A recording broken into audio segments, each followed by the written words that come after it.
Alright, as promised, I have a special guest on the vlog this week, Jon Brodal. Hello!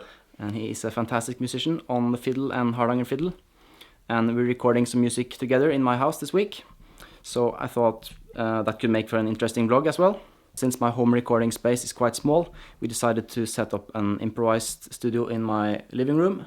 And although I haven't done much recording in here before, it sounds quite promising so far.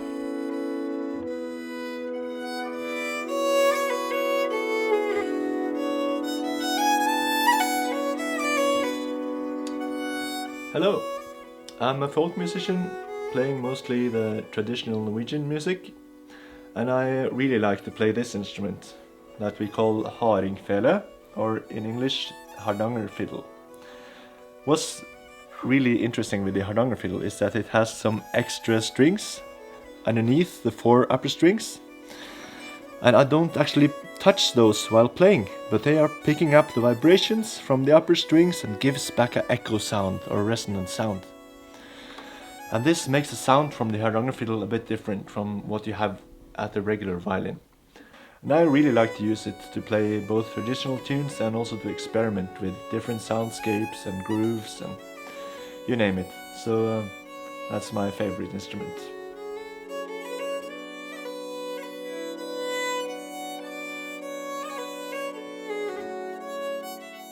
So for this project I'm mainly playing the reed organ, and this is my favorite reed organ.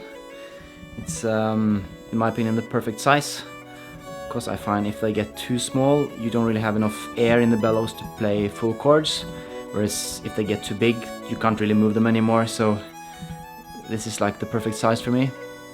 I actually got this in Sweden for 400 Swedish kroner, which is something like 40 euros, so it's a bargain. And I hardly had to do anything to it at all, except maybe tighten a few screws and stuff, and also installing these handles to make it slightly more touring friendly.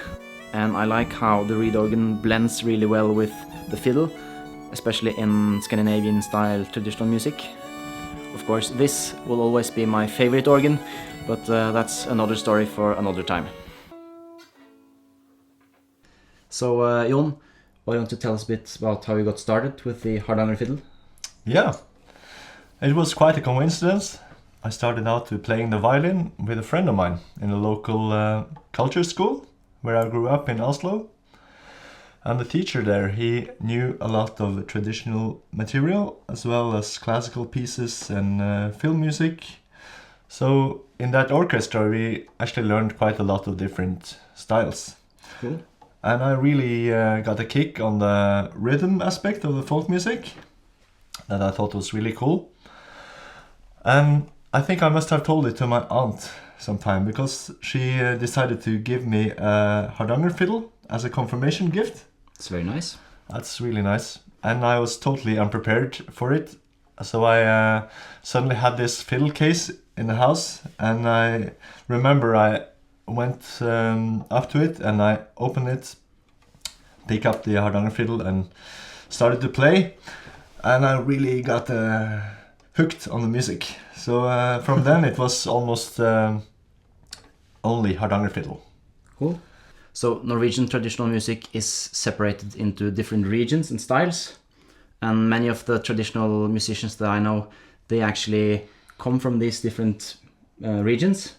But you, coming from Oslo, a place that doesn't really have a strong musical tradition as far as I know, was it difficult for you maneuvering and finding out what kind of music that you wanted to play on the Hardanger Fiddle?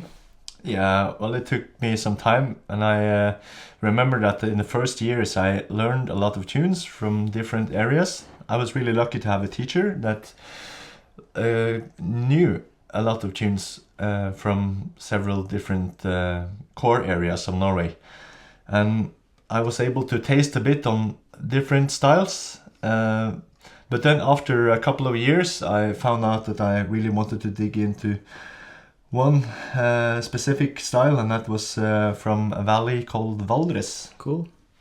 We're actually going there in 2 weeks, playing a gig. That's true. Very nice. I really look forward to it. So why don't you play us a tune from Valdres? Yeah, sure. I thought I could play a little howling tune, and this is supposed to be from a legendary fiddler from that valley. He's named Jon Hilme, and he's actually the reason why they have this festival we're going to play at, which is called Hilme Stemne, or the Hilme Festival. So here's a Hilme Halling.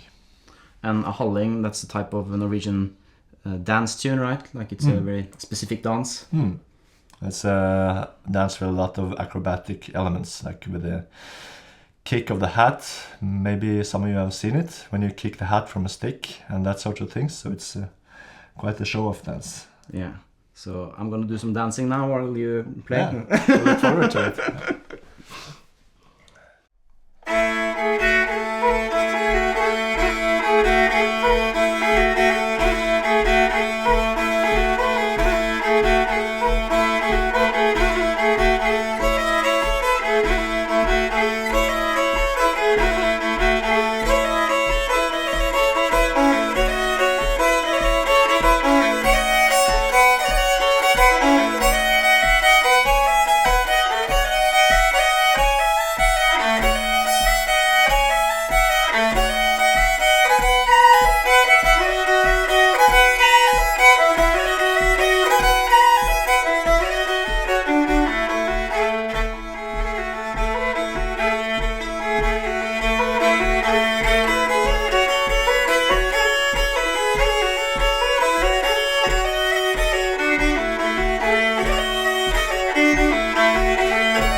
Okay, so we're kicking off the day with a quick hiking trip.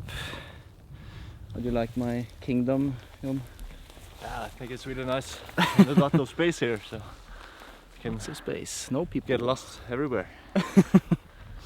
So we got to record a couple of tunes last night. One of my tunes and one of Jon's tunes. And we'll probably have time for a tune or two later today as well.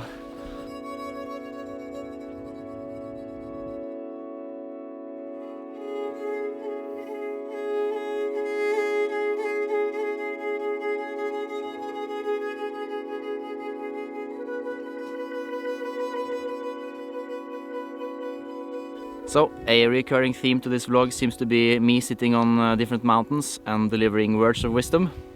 But for this edition's life advice, I'll leave the stage to Jon. Standing on this little mountaintop really makes me think of a word from Arne Næss. He's probably Norway's most famous philosopher. And he thought that when you stand on the ground, you can really feel connected with the earth through the gravity.